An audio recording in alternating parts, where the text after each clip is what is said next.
Assalamualaikum warahmatullahi wabarakatuh.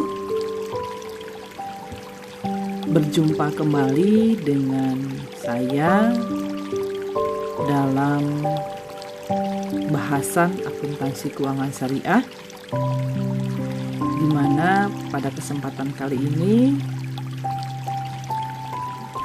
kita akan membahas mengenai akuntansi mudharabah, bagaimana pencatatan pada saat ketika kita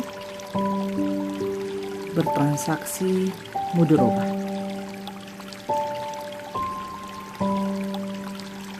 Mudah-mudahan kalian semua sehat, kita semua disehatkan dan mendapatkan keberkahan dari Allah Subhanahu wa Ta'ala. Mudah-mudahan juga Allah memberikan kemudahan bagi kita dalam menimba ilmu, sehingga kita bisa mendapatkan kemudahan dalam mencerna semua ilmunya, dalam memahami semua ilmunya. Baik, lanjut kita langsung kepada bahasan pencatatan akad mudharabah. Bagaimana konsep mudharabah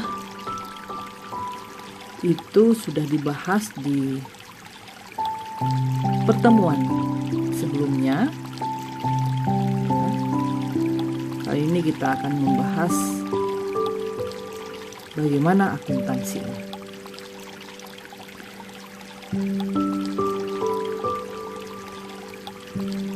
Yang pertama,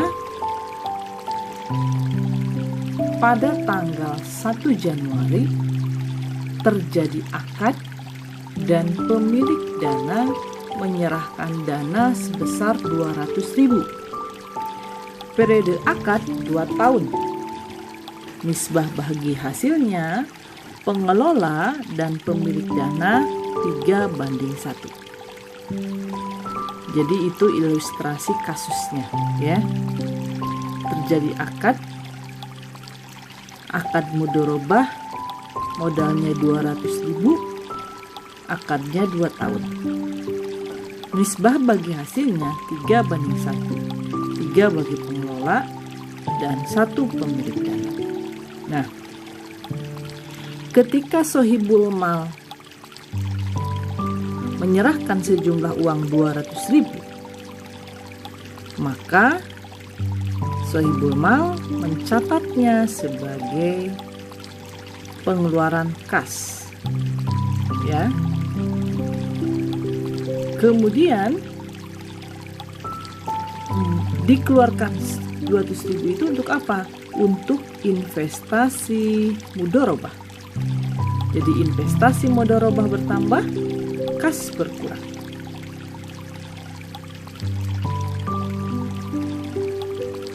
Sementara bagi mudharib atau pengelola dana,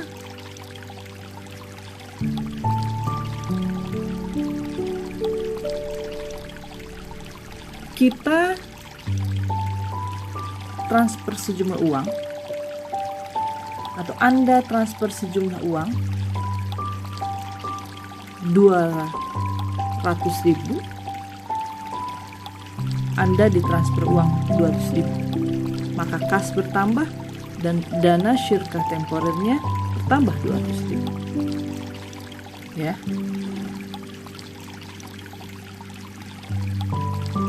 Jadi ketika kita berakad mudharabah untuk membuka usaha toko fotokopi, jasa fotokopi, maka ketika saya mengirimkan atau setor dana 200.000, maka investasi mudharabah bertambah,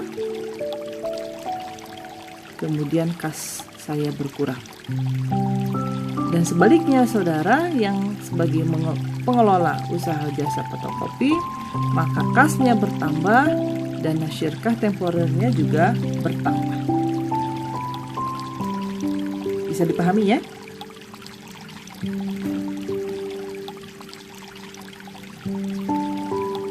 Kemudian selanjutnya, setelah 1 tahun beroperasi, tanggal 31 Desember, hasil pengolahan dananya ada tercatat pendapatan itu 20.000 dan bebannya 15.000. Kalau pendapatannya lebih dari beban, maka itu laba ya. Labanya berapa?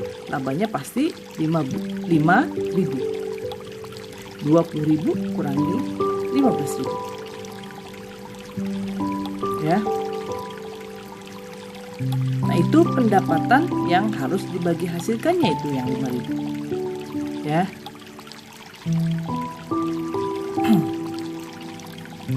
Ketika pengelola atau Anda melakukan jasa fotokopi, maka Anda menerima uang pendapatan, kas bertambah, pendapatan bertambah 20.000. Dan ketika saudara mengeluarkan biaya, maka kas berkurang, biaya bertambah, beban bertambah.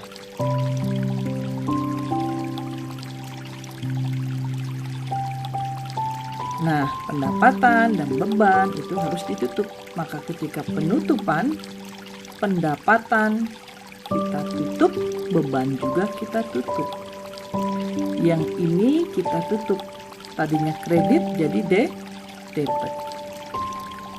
Pendapatan jadi debit 20.000, beban juga kita tutup. Dari debit jadi kredit 15.000. Sisanya apa? Sisanya ini pendapatan belum dibagikan. Pendapatan belum dibagikan.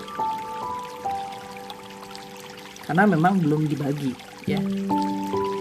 5.000.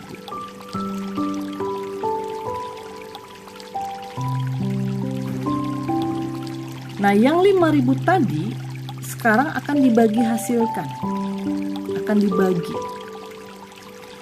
Tadi sudah ada kesepakatan di awal.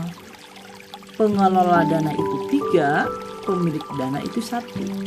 Maka 5.000 itu bagilah 4. Jadi pengelola dana itu 3/4-nya dan pemilik dana 1/4-nya dari 5.000, dari labanya yang akan dibagi hasilkan.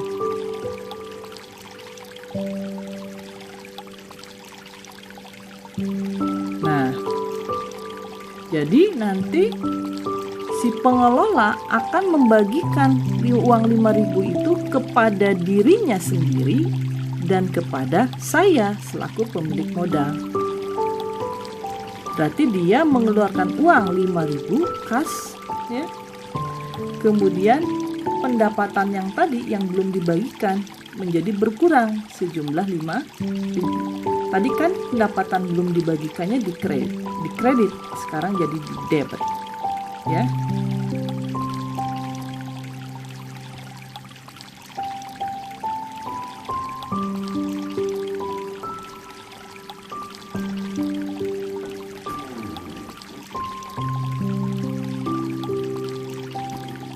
Rp5.000 ini akan dibagi hasilkannya ke siapa? Ke saya dan kepada Anda sendiri.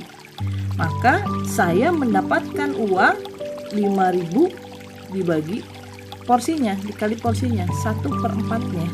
Maka dapatlah 1.250. Ya. Maka pendapatan bagi hasil saya adalah 1.250. Kas bertambah, pendapatan bagi hasil saya juga bertambah. Itu ya. Pahami ya?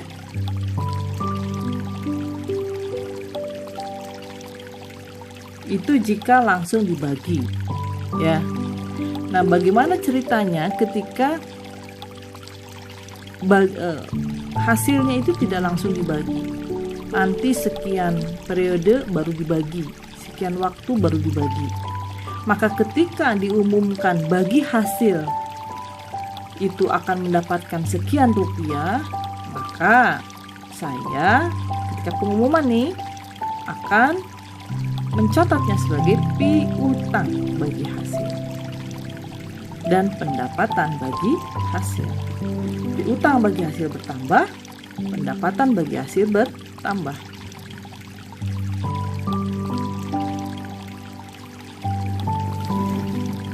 Dan ketika saudara nanti di kemudian hari kirim uang atau mengeluarkan atau membagikan bagi hasil yang tadi diumumkan, maka saya mendapatkan kas 1.250. Dan yang berkurang apa? Yang berkurang adalah piutang. Jadi sekarang tidak ada utang piutang saya dengan Anda selaku pengelola piutang bagi hasil.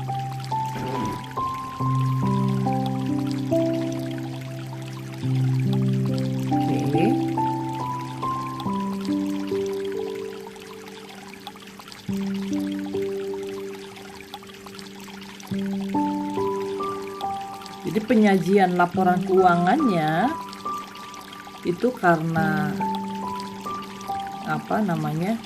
untung ya tadi. Ya, penyajian laporan keuangannya nanti asetnya seperti ini. Di saya itu asetnya adalah investasi mudharabah. Karena nggak ada rugi berarti penyisihan kerugiannya 0. Maka aset investasi mudharabah saya masih tetap 200.000 ya.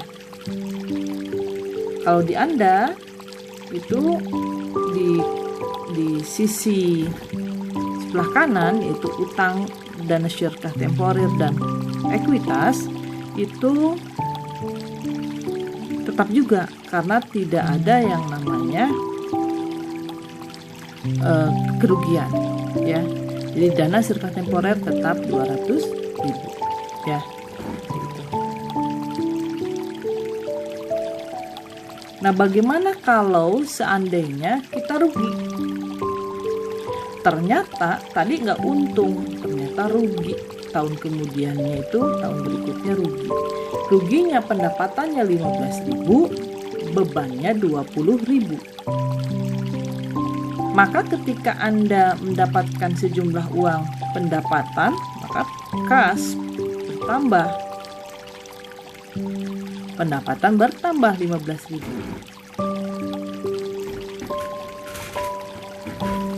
Kemudian ketika membayar beban, maka beban bertambah, kas bertambah.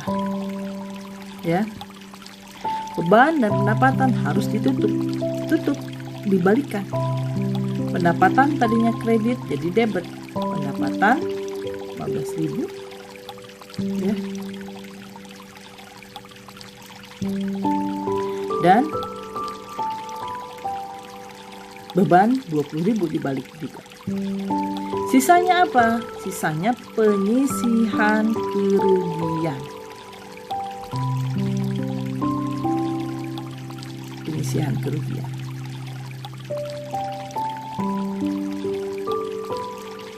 Kalau tadi untung, namanya pendapatan belum dibagikan. Pendapatan bagi hasil belum dibagi. Kalau sekarang namanya penyisihan kerugian.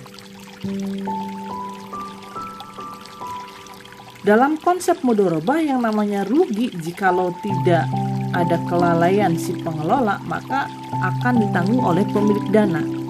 Maka saya akan menanggung ruginya itu. Maka saya jurnal kerugian mudharabah 5.000. Kemudian di kreditnya adalah penyisihan kerugian mudharabah 5.000.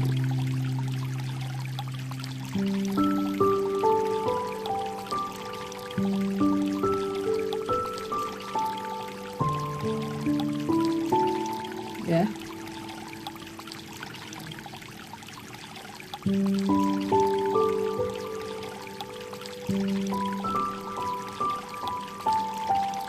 Saya mencatatnya sebagai kerugian mudharabah di debit, di kreditnya penyisihan kerugian 5.000. Gitu ya.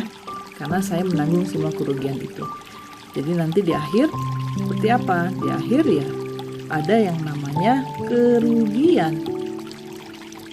Sehingga investasi mudharabah saya sekarang menjadi 195.000 Dan bagi Anda, dana syirkah temporernya juga menjadi 195 karena ada yang namanya penyisihan kerugian.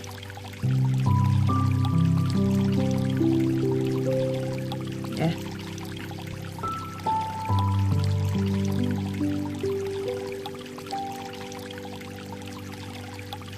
Sudah 2 tahun berjalan usahanya sesuai akad, maka akadnya diselesaikan. Selesai. Maka ketika akadnya selesai, maka kewajiban saudara selaku pengelola dana adalah mengembalikan uang investasi saya. Sejumlah berapa? Sejumlah ini 195.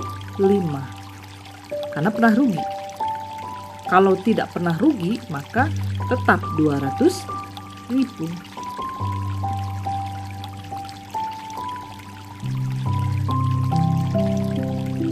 Maka ketika akadnya selesai, dana syirkah temporernya dinolkan menjadi debit 200.000, dinolkan.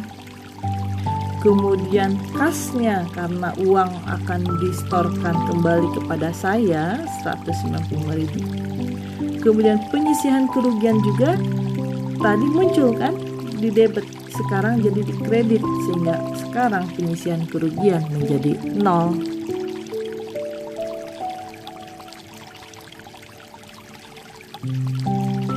Bagi saya berarti kas mendapatkan uang 195.000. Investasi mudorobahnya juga berkurang sebesar investasi awal 200.000. Selisihnya 5.000 namanya penyisihan kerugian. Tadi di kredit, sekarang penyisihan kerugiannya jadi di debit. Sehingga sekarang penyisihan kerugian saya 0, investasi saya juga 0. Yang ada adalah uang saya bertambah di dompet saya 195.000.